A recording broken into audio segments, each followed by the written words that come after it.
ನಮಸ್ಕಾರ ವೀಕ್ಷಕರೇ, ನಾಳೆ ಬಹಳ ಶಕ್ತಿಶಾಲಿದಂತಹ ಒಂದು ಹುಣ್ಣಿಮೆ ಇದೆ. ನಾಳೆ ಹುಣ್ಣಿಮೆ ಮುಗಿದ ನಂತರ ಕೆಲವೊಂದು ರಾಶಿಗಳಿಗೆ ಭಾರಿ ಅದೃಷ್ಟ ಮತ್ತು ಇವರಿಗೆ ಆಂಜನೇಯ ಸ್ವಾಮಿಯ ಕೃಪೆ ನಿಮ್ಮ ಮೇಲೆ ಸಿಕ್ಕಿರುತ್ತೆ ಅಂತಲೇ ಹೇಳ್ಬೋದು. ಹಾಗೆ ಈ ಒಂದು ಹುಣ್ಣಿಮೆ ಬಹಳ ವಿಶೇಷವಾಗಿದ್ದು, ಈ ಒಂದು ಹುಣ್ಣಿಮೆ ನಂತರ ಈ ರಾಶಿಯವರಿಗೆ ರಾಜಯೋಗ ಮತ್ತು ಇವರ ಕಷ್ಟಗಳೆಲ್ಲ ಕಳೆದು ಇವರ ಜೀವನದಲ್ಲಿ ಏಳಿಗೆಯನ್ನು ಕಾಣ್ತಾರೆ ಮತ್ತು ಮನೆಯಲ್ಲಿ ಧನ ಪ್ರಾಪ್ತಿಯಾಗುತ್ತೆ. ಹಾಗೂ ಈ ಒಂದು ರಾಶಿಗಳಿಗೆ ನಾಳೆಯಿಂದ ಮಹಾಸಮಯದ ನಂತರ ಈ ರಾಶಿಯವರಿಗೆ ರಾಜಯೋಗ ಮತ್ತು ಗಜಕೇಸರಿ ಯೋಗ ಕೂಡ ಆರಂಭವಾಗ್ತಾ ಇದೆ.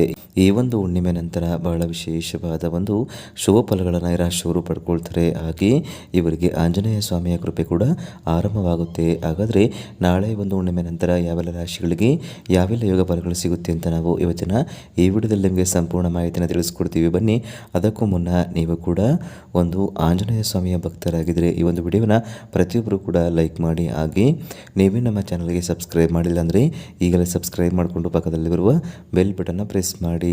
ಓಂ ಶುದ್ಧ ಕೊಳ್ಳೆಗಾಲದ ಜ್ಯೋತಿಷ್ಯರು ನಿಮ್ಮ ಜೀವನದಲ್ಲಿ ಸಮಸ್ಯೆಗಳಾದ ವಿದ್ಯೆ, ಆರೋಗ್ಯ, ಹಣಕಾಸು ಮತ್ತು ಹಣಕಾಸಲ್ಲಿ ಯಾವುದೇ ತೊಂದರೆಗಳಿದ್ದರೂ ಕೂಡ ಮತ್ತು ಪ್ರೀತಿಯಲ್ಲಿ ನಮಗೆ ಮೋಸ, ಸ್ತ್ರೀ ಪುರುಷ ವಶೀಕರಣ, ಇನ್ನೂ ಅನೇಕ ನಿಮ್ಮ ಜೀವನದ ಗುಪ್ತ ಗೌರ ಸಮಸ್ಯೆಗಳಿಗೆ ಎಲ್ಲಿದೆ ಶಾಶ್ವತ ಪರಿಹಾರ. ಕೇವಲ ಒಂದೇ ಕರೆಯಲ್ಲಿ ನಿಮಗೆ ನಿಮ್ಮ ಸಮಸ್ಯೆಗಳನ್ನು ಬಗೆಹರಿಸಿಕೊಡಲಾಗುತ್ತದೆ.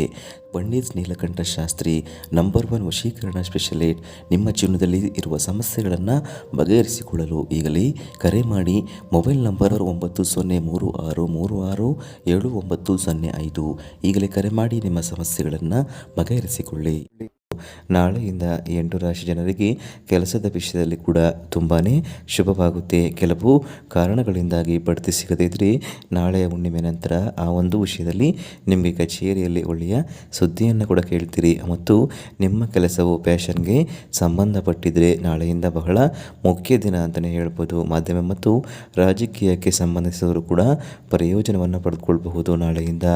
ಇನ್ನು ಈ ರಾಶಿಯವರು ಮಾಡುವಂತಹ ಪ್ರತಿಯೊಂದು ಕೆಲಸಗಳಲ್ಲಿ ಕೂಡ ಆಂಜನೇಯ ಸ್ವಾಮಿಯ ಕೃಪೆ ಇದ್ದೇ ಇರುತ್ತೆ. ಇದರಿಂದ ಆ ಕೆಲಸದಲ್ಲಿ ಇವರು ಒಳ್ಳೆಯ ಒಂದು ಧನ ಪ್ರಾಪ್ತಿಯನ್ನು ಕಾಣ್ತಾರೆ. ಮತ್ತು ನೀವು ಯಾವುದೇ ಕಾರಣಕ್ಕೂ ಅನಗತ್ಯ ಖರ್ಚುಗಳನ್ನು ಮಾಡಬಾರ್ದು. ಈ ಒಂದು ಸಮಯದಲ್ಲಿ ನಿಮ್ಮ ಬಜೆಟ್ ಪ್ರಕಾರ ನೀವು ನಿರ್ಧಾರವನ್ನು ಕೈಗೊಳ್ಳಬೇಕು ಮತ್ತು ನಿಮ್ಮ ಸಂಗಾತಿಯೊಂದಿಗೆ ನೀವು ಉತ್ತಮ ಸಂಬಂಧವನ್ನು ಹೊಂದಬಹುದು.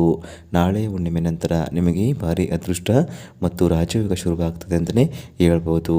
ಹಾಗಾದರೆ ಇಷ್ಟೆಲ್ಲ ಲಾಭಗಳನ್ನು ಪಡೆದು ಆಂಜನೇಯ ಸ್ವಾಮಿಯ ಕೃಪೆಯನ್ನು ಪಡೆಯುವಂತಹ ಅದೃಷ್ಟವಂತ ರಾಶಿಗಳು ಯಾವ್ಯಾವು ಅಂತ ನಾವು ನೋಡೋದಾದರೆ ಮೇಷರಾಶಿ, ವೃಷಭ ರಾಶಿ, ಕಟಕ ರಾಶಿ, ಕನ್ಯಾ ರಾಶಿ, ತುಲಾ ರಾಶಿ, ಧನಸ್ಸು ರಾಶಿ, ಮಕರ ರಾಶಿ ಮತ್ತು ಕುಂಭ ರಾಶಿ. ಸ್ನೇಹಿತರೆ, ಇವುಗಳಲ್ಲಿ ನಿಮ್ಮ ರಾಶಿ ಇದ್ದರೂ ಅಥವಾ ಇಲ್ಲದಿದ್ದರೂ ಭಕ್ತಿಯಿಂದ ನೀವು ಜೈ ಹನುಮಾನ್ ಅಂತ ಕಾಮೆಂಟ್ ಮಾಡಿ ಹಾಗೂ ಈ ವಿಡಿಯೋಗೊಂದು ಲೈಕ್ ಕೊಟ್ಟು ಎಲ್ಲ ಕಡೆ ಶೇರ್ ಮಾಡಿ.